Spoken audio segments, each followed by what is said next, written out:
नमस्कार। Contract lecture series में मैं डॉक्टर अमिताभ सिंह बेलमेंट के पार्ट थर्ड के साथ आपके सामने उपस्थित हूं। बेलमेंट पार्ट 3 में चर्चा करेंगे बेली के राइट्स की। इस लेक्चर में देखेंगे कि आखिर बेली को कितने राइट्स मिलते हैं। तो बेली को टोटल 4 राइट्स मिलते हैं। पहला राइट क्या है? Right to recover expenses. Bailment के अंदर जो सामान मिला है उस पर जो एक्सपेंस आते हैं वो रिकवर करने का पावर मिला हुआ है बेली। इसके साथ ही राइट टू क्लेम कंपनसेशन। कुछ सर्कमस्टांसेस में बेली कंपनसेशन भी वसूल सकता है बेलर से। ये दोनों ही राइट अगर आप देखें तो इसे डिस्कस किया जा चुका है बेलर की ड्यूटी में। जब आप बेलर की ड्यूटी देखेंगे तो वहां जितनी बेलर की ड्यूटी है वही यहां बेली के राइट्स के रूप में नंबर 1 और नंबर 2 दिखाई देती है। वहां मैंने आपको डिस्कस किया था कि अगर बेलमेंट के सामान पर कोई जनरल एक्सपेंस होता है, आप मोटर व्हीकल लेके आते हैं, उसमें हवा भरवानी पड़ती है, वो पैसा बेली को कवर करना पड़ेगा। लेकिन अगर डैमेज हो जाती है, अगर मान लीजिए गाड़ी खराब हो जाती है, आप मरम्मत कराते हैं, स्पेशल एक्सपेंस हमेशा बेलर बियर करेगा, तो बेली उसे क्लेम कर सकता है। नंबर 2 जो ये पावर उठता है राइट टू क्लेम कंपनसेशन। यहां सेक्शन 164 को याद कीजिए। उसमें लिखा था कि अगर बेलर के टाइटल में कोई डिफेक्ट है और उस टाइटल की डिफेक्ट के कारण बेली को नुकसान होता है, चीजों के इस्तेमाल करने में उसको नुकसान होता है, उसे इंजरी कॉज होती है, तो वो कंपनसेशन क्लेम कर सकता है। इसके बाद जो यहां चर्चा करेंगे आज के इस लेक्चर में, वो स्पेसिफिकली 2 अलग से राइट्स जो कि बेली को मिले हुए हैं। कौन कौन से? पहला है राइट टू सू। मुकदमा लाने का पावर, मुकदमा लाने का अधिकार किसके ऊपर, इसे देखेंगे सेक्शन नंबर 180 और 181 में। यहां 2 केसेस आएंगी। पुरुषोत्तम दास बनासी दास वर्सेस यूनियन ऑफ इंडिया की केस आएगी, जहां एक व्यक्ति रेलवे से ही फ्रॉड करके सामान ले लेता है और उसके बाद उन सामान को किसी और को प्लेस कर देता है। वहां क्या हुआ था, इसकी चर्चा करेंगे। फिर आएगा Morvi mercantile bank versus union of India कि क्या मुकदमा लाने का जो अधिकार है वो बेली को दिया हुआ है, साथ ही ये बेलर को भी मिला हुआ है। तो मान लीजिए अगर कोई थर्ड पार्टी है, वो बेलमेंट के सामान के साथ अनजस्ट तरीके से काम करती है, उस बेलमेंट के सामान को इंजरी कॉज करती है थर्ड पार्टी, और बेलर भी मुकदमा कर दे, बेली भी मुकदमा कर दे, तो क्या वो तीसरा आदमी 2 बार कंपनसेशन देगा? इसको लेकर डिस्कस करेंगे Morvi mercantile bank versus union of India का केस। इसके बाद आएगा जो बेली का सबसे बड़ा राइट है, वो राइट है राइट ऑफ लियन। राइट ऑफ लियन का मतलब समझिए इसे, प्रॉपर्टी किसकी है? बेलर की है। बेली ने क्यों ली? बेली को या तो कुछ पर्पज करना है, कुछ पर्पज किसी काम के लिए ली, या कह लीजिए कि कभी कभी लेबर करना है उस वर्क के ऊपर, अपने स्किल का इस्तेमाल करके उस वर्क को और ज्यादा फाइन बनाना है, उस वस्तु की वैल्यू बढ़ानी है। अब मान लीजिए आपकी घड़ी खराब है, आपने घड़ी मरम्मत करने वाले को दी, तो घड़ी मरम्मत करने वाला यहां पर बेली हुआ। अब उसने घड़ी को ठीक किया, आपसे उसने पैसे मांगे, आप पैसा दे नहीं रहे हैं, वो आपकी घड़ी को अपनी कस्टडी में, अपने पोजीशन में रोक सकता है। This is called right of लियन। कितने तरह की होती हैं? 2 तरह की। एक को कहते हैं पर्टिकुलर लियन, सेक्शन 170 डिस्कस करेगा। दूसरे को कहते हैं जनरल लियन, जिसे सेक्शन 171 में देखेंगे। पर्टिकुलर लियन में 2 केसेस आएंगी, स्किनर वर्सेस जैगर की केस आएगी और जद्दा वर्सेस किंग एम्परर की केस आएगी। क्या होगी, क्या एसेंशियल चाहिए पर्टिकुलर लियन के लिए, जनरल लियन के लिए, इसकी भी चर्चा देखेंगे। शुरू करते हैं bailment part 3 rights of bailee. अगर राइट्स ऑफ बेली को देखिए तो there are 4 types of rights. 4 rights are available to the bailee. Number 1 is called as right to recover expenses. The general expenses in respect of any bailment property shall be incurred, shall be taken off by the bailee. But if there are special expenses, then it will incur by the bailor. ये आप baler की duty में भी पढ़ चुके हैं। Number 2 जो है राइट टू क्लेम कंपनसेशन, ये सेक्शन 164, इसे भी आप बेलर की ड्यूटी में देख चुके हैं। ज्यादा विस्तार से समझने के लिए बेलमेंट पार्ट 1 के लेक्चर को एक बार देख लीजिए। अब आते हैं जो तीसरा राइट है, राइट टू सू, मुकदमा लाने का राइट। मुकदमा बेली कब ला सकेगा, किसके खिलाफ, थर्ड पार्टी की बात हो रही है, तो राइट टू सू आता है सेक्शन 180 और 181 में। थर्ड जो राइट है, राइट टू सू, सेक्शन 180 181। देखिए क्या कहता है section 1, according section 180, if A third person wrongfully deprives the bailee of the use or possession of the goods bailed or does them any injury, the bailee is entitled to use such remedies as the owner might have used in the case if no bailment has been made। फिर से देखिए, if a third person wrongfully deprives the bailee of the use / possession of the goods, बेली ने क्या किया, बेली ने सामान लिया baler का, थर्ड पर्सन क्या करता है, रॉन्गफुली, उसके पास अधिकार नहीं है, वो रॉन्गफुली डिप्राइव कर देता है कि बेली उस सामान का इस्तेमाल कर पाए या बेली के पास पोजीशन रह पाए, इसको वो डिप्राइव करता है, या किसको इंजरी कॉज करता है, सामान को इंजरी कॉज कर देता है। तो बेली इस तरह से राइट्स का इस्तेमाल कर सकेगा जैसे वो खुद ही उस सामान का ओनर हो। तो ओनर होता तो क्या करता, मुकदमा फाइल करने का राइट आएगा। ये राइट बेली को यहां दिया गया सेक्शन 180 में। Here the bailor / bailee may bring suit against third person. Section 180 कहता है मुकदमा लाने की कैपेसिटी बेली के पास भी है और बेलर के पास भी है, दोनों के पास कैपेसिटी है थर्ड पर्सन के खिलाफ केस फाइल करने के लिए। ध्यान दीजिएगा, केवल बेली के लिए नहीं है, बेलर को भी राइट मिलता है, लेकिन बेली चूंकि इमीडिएट पोजीशन रखता है इसलिए वो भी कंपनसेशन के लिए जा सकता है, वो भी केस फाइल कर सकता है। अब यहां पर आते हैं, केस आती है पुरुषोत्तम दास बनारसी दास वर्सेस यूनियन ऑफ इंडिया। इसको शॉर्ट में लिख देता हूं, पुरुषोत्तम दास बनारसी दास वर्सेस यूनियन ऑफ इंडिया। यहां हुआ क्या था, ए नाम का एक व्यक्ति था जिसने रेलवे में कुछ फॉर्ज किया, कुछ फॉर्ज बिल वाउचर बनाए, वो बिल वाउचर रेलवे को दिखाया और वहां से सामान ले लिया। उस सामान को लेकर के वो बी के पास जाता है और उन्हें प्लेज कर देता है, उनको वो बी के यहां गिरवी कर देता है। अब यहां पर रेलवे अथॉरिटीज बी के पास पहुंचती हैं, उस प्रॉपर्टी का जो मूवेबल प्रॉपर्टी वहां से लेकर प्लेज की गई थी उसका पोजीशन वापस मांगने के लिए।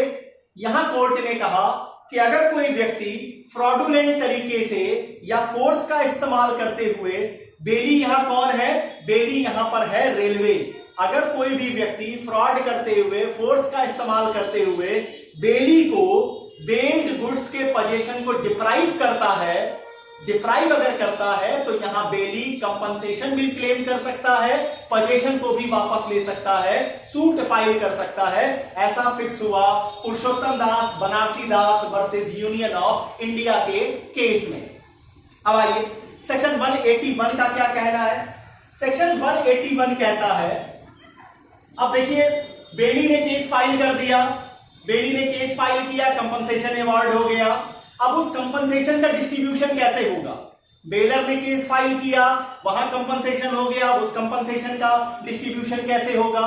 तो यहां सेक्शन 181 कहता है whatever is obtained by the way of relief / compensation in such case shall be dealt between bailor and bailee according their respective interest. जितना प्रॉपर्टी में उनके इंटरेस्ट होंगे उसी तरह से रिलीफ या कंपनसेशन को डिस्ट्रीब्यूट किया जाएगा। अब इस पर एक केस आती है, Morvi Mercantile bank versus union of India. अब इसे शॉर्ट में लिख देता हूं, Morvi Mercantile bank versus union of India.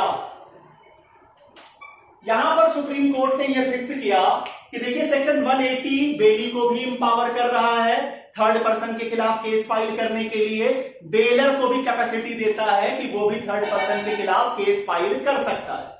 मान लीजिए थर्ड पर्सन ने बेल्ड प्रॉपर्टी को इंजरी कॉज की है या बेली को पोजीशन लेने से रोक दिया है, पोजीशन को डिप्राइव किया है, बेलर ने भी केस फाइल कर दिया, बेली ने भी केस फाइल कर दिया, तो क्या थर्ड पर्सन दो बार कंपनसेशन देगा? आंसर है नहीं, केवल एक ही कंपनसेशन अवॉर्ड किया जाएगा। उस एक कंपनसेशन का डिस्ट्रीब्यूशन किया जाएगा बेलर और बेली के बीच में सेक्शन 181 के हिसाब से।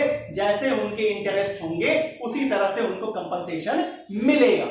लेकिन दोनों आदमी अलग अलग तरीके से कंपनसेशन, एक गलती के लिए थर्ड पार्टी को 2 बार पनिश नहीं किया जा सकेगा। ये कहां आया? Morvi Mercantile bank versus union of India के केस में। अब आते हैं जो सबसे ज्यादा इंपॉर्टेंट राइट है बेली का, और जिस पर स्पेसिफिकली सबसे ज्यादा बार मेंस में क्वेश्चन पूछे जाते हैं, वो है बेली के राइट ऑफ लियन के बारे में बताइए। तो राइट ऑफ लियन सबसे पहले समझिए, लियन कहते किसे हैं? Right of लियन। अब राइट ऑफ लियन को देखिए। लियन का मतलब क्या है?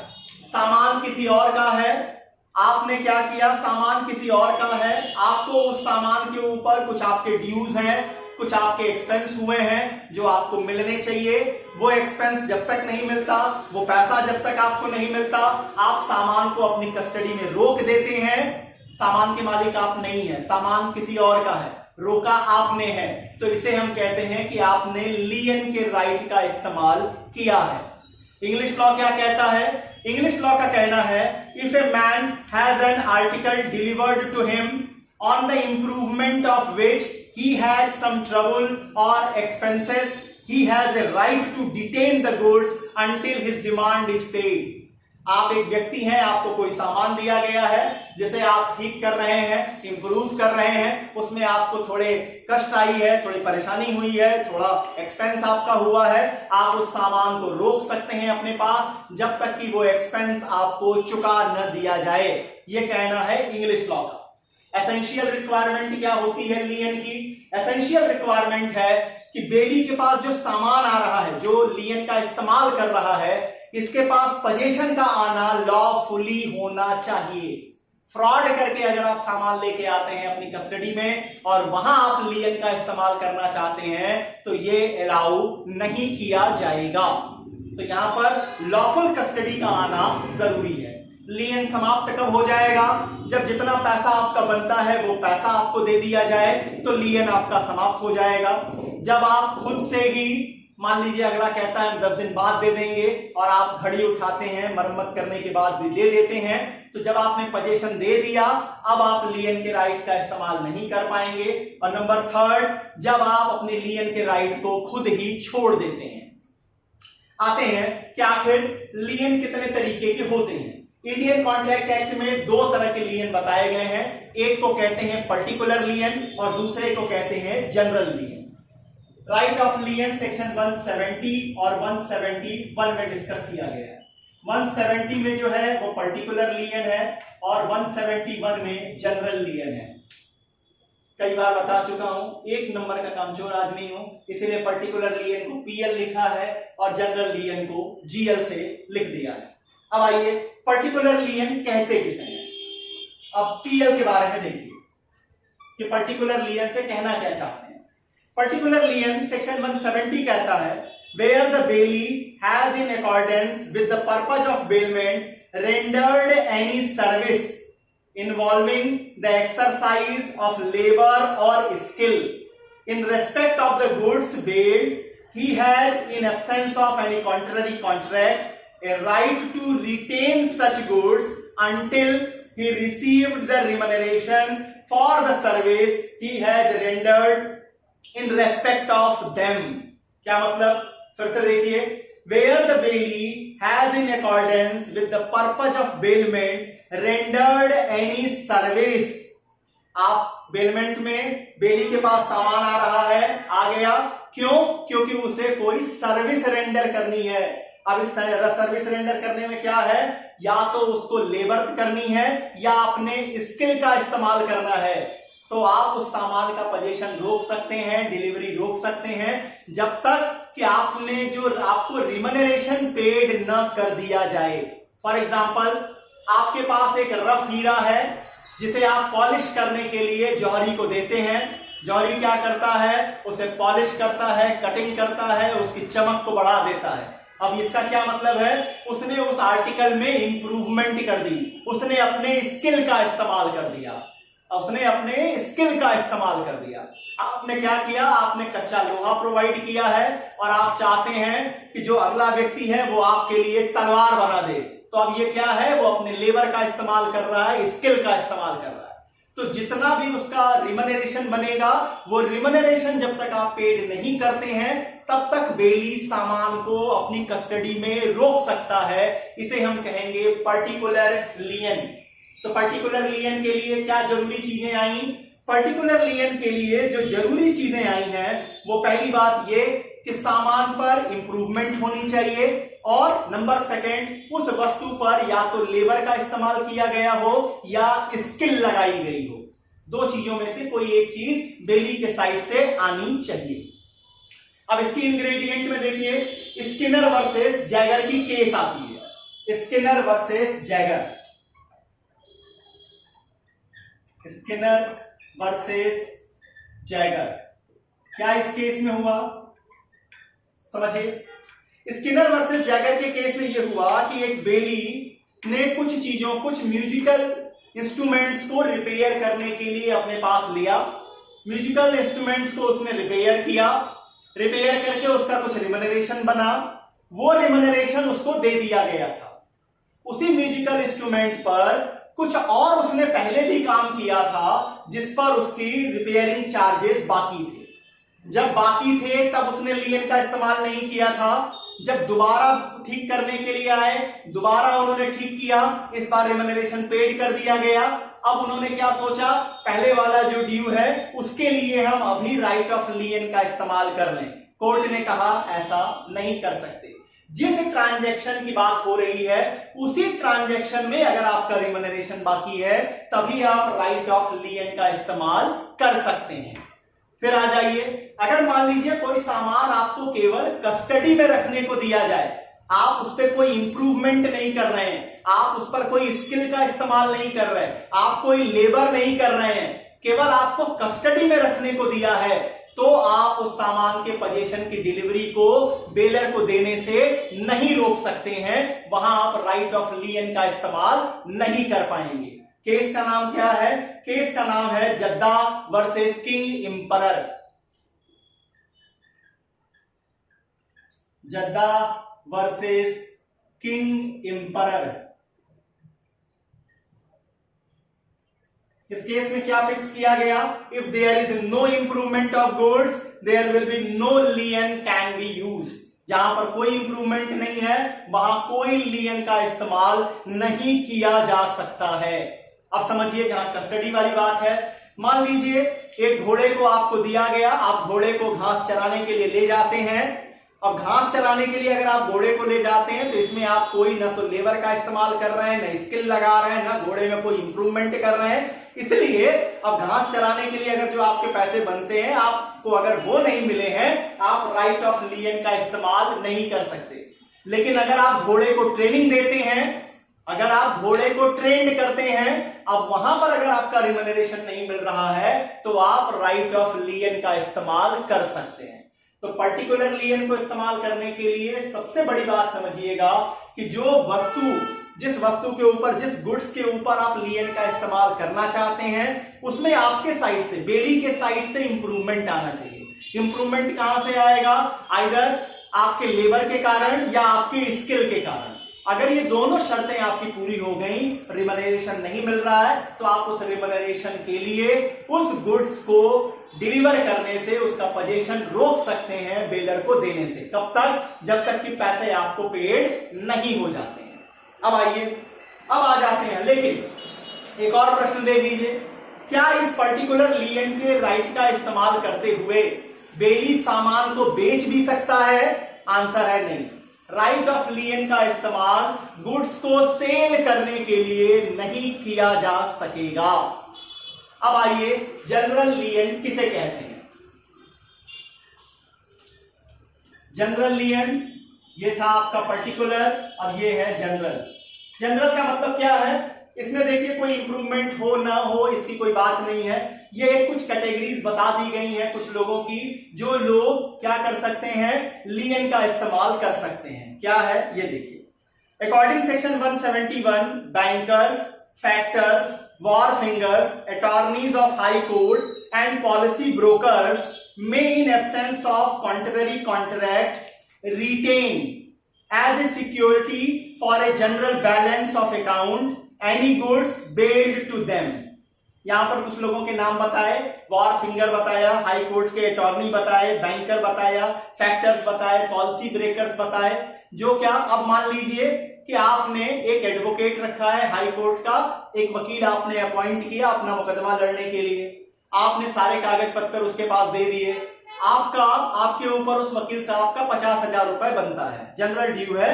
कई बार आपने पैसे दिए, उन्होंने कुछ मांगे, आपने कुछ दिए, टोटल 50,000 का ड्यू बनता है। अब 171 कहता है कि वो वकील बाबू 50,000 रुपए जब तक आप पेड नहीं करते हैं तब तक आपके ही मुकदमे के कागजों को, बाकी चीजों को लियन में रख सकते हैं, उसका पोजीशन आपको देने से रोक सकते हैं। This is called general lien. लेकिन ध्यान दीजिएगा, जनरल लियन का जो पावर दिया गया है वो यहां स्पेसिफिक लोगों को दिया गया है। किनको किनको दिया गया, बैंकर्स को, फैक्टर्स को, वॉर फिंगर्स को, अटॉर्नीज ऑफ हाई कोर्ट को और पॉलिसी ब्रोकर्स को ये राइट दिया गया है। अब यहां पर जनरल लियन में इंग्लिश लॉ सॉलिसिटर, मतलब जो आपकी ओर से कोर्ट में प्रैक्टिस कर रहे हैं, जो आपका प्रेजेंटेशन कर रहे हैं, इनको 3 तरह के लियन के लिए एथराइज करता है। मतलब इंग्लिश लॉ एडवोकेट्स को, जो सॉलिसिटर हैं आपके, जो प्रेजेंट कर रहे हैं केस को, उनके लिए क्या करता है, 3 तरह के लियन की एथराइज करता है। कौन कौन से? Under English law a solicitor have 3 kinds of lien to protect his right to recover his cost from his client. कौन कौन से? ए पैसिव और रिटेनिंग लियन। रिटेनिंग लियन का मतलब अभी तक उस प्रॉपर्टी के पेपर आप ही के पास है, मुकदमे का सारा डिस्प्यूट मैटर आप ही के पास है, कागज आपकी कस्टडी में है, उसको आप रोक सकते हैं। इसको हम कहते हैं रिटेनिंग लियन या passive lien. Number 2, common law lien on property recovered और प्रिजर्व्ड बाय हिज एफर्ट्स। जो प्रॉपर्टी आपकी एफर्ट के कारण आ गई है कस्टडी में, आप उससे भी अपना एक्सपेंडिचर निकाल सकते हैं। This is called common law lien. Number 3, a statutory lien. Statutory lien enforceable by charging order. अब स्टैट्यूटरी लियन किसे कहते हैं कि आप जो है अपने आपके फेवर में एक चार्जिंग ऑर्डर लीजिए और चार्जिंग ऑर्डर के जरिए आप लियन का इस्तेमाल कीजिए। तो इंग्लिश लॉ 3 तरह के लियन की बात करेगा सॉलिसिटर के लिए। भारत में नंबर 1 और नंबर 2 तो अलाउड है, मतलब आप कागज पत्तर रोक सकते हैं, जो प्रॉपर्टी मिली है उस प्रॉपर्टी से आप अपना एक्सपेंडिचर निकाल सकते हैं, यहां तक तो कर सकते हैं। लेकिन आपके फेवर में चार्जिंग का ऑर्डर नहीं मिलने वाला। 3rd तरीके का जो इंग्लिश लॉ का लियन है वो भारत में 171 अलाउ नहीं करता है। तो बेलमेंट के पार्ट 3 में राइट्स ऑफ बेली में इतनी बातें आती हैं। यहां 4 तरीके के बेली को राइट मिलते हैं। 2 राइट्स के लिए 2 राइट वही हैं जो बेलर की ड्यूटी है, तो आप वहां से इसे कवर कर लीजिए। अब जो बचे हुए राइट टू सू है 180, 181, ये बेली को भी है और बेलर को भी राइट है, लेकिन दोनों लोग में 2 अलग अलग मुकदमा नहीं करेंगे, एक ही कंपनसेशन अवार्ड होगा 3rd पर्सन के खिलाफ में। इसके बाद राइट ऑफ लियन में आइए। लियन किसे कहते हैं आपको ये डिस्कस करना पड़ेगा। फिर आपको पर्टिकुलर लियन की बात करनी पड़ेगी। पर्टिकुलर लियन के लिए असली शर्त क्या है, बेली के पास जो सामान आए उसमें उसको इंप्रूवमेंट करनी है। ये इंप्रूवमेंट आइदर वो कैसे कर सकता है, इंडक्शन ऑफ लेबर के जरिए या अपने स्किल का इस्तेमाल करके। तो जब तक उसे उसके लेबर का, उसके स्किल के इस्तेमाल का रिमनरेशन नहीं मिलता, तब तक वो डिलीवरी ऑफ पोजीशन बेलर को रोक सकता है। इसे कहते हैं पर्टिकुलर लियन। यहां पर 2 केसेस आप डिस्कस करेंगे, स्किनर वर्सेस जैगर की और जद्दा वर्सेस किंग एम्परर की। फिर आएंगे जनरल लियन किसे कहते हैं। नाम जनरल लियन है, सबको अवेलेबल नहीं है। 4-5 लोगों कैटेगरी के लोगों के बारे में बात कर दी गई है, जो जनरल अगर उनका ड्यूज आपके ऊपर बनता है तो वो जनरल लियन का इस्तेमाल करेंगे। सॉलिसिटर्स को इंग्लिश लॉ 3 तरह के लियन के राइट देता है, जिसमें वो चाहे तो रिटेनिंग लियन, और दूसरा कहते हैं प्रॉपर्टी से लियन, और तीसरा है चार्ज अपने फेवर में लेकर के लियन वहां मिलता है। भारत में चार्ज क्रिएट करके लियन नहीं होता। 171 प्रॉपर्टी से लियन की बात करता है, या पेपर्स को रोकने के लिए पेपर्स को रोक करके आप लियन का इस्तेमाल कर सकते हैं। कॉन्ट्रैक्ट लेक्चर सीरीज में अगला लेक्चर प्लेज को लेकर के होगा। प्लेज का मतलब गिरवी। इमूवेबल प्रॉपर्टी को जब आप लोन सिक्योर्ड करने के लिए रखते हैं, किसी को देते हैं, उसे हम मॉर्गेज करते हैं।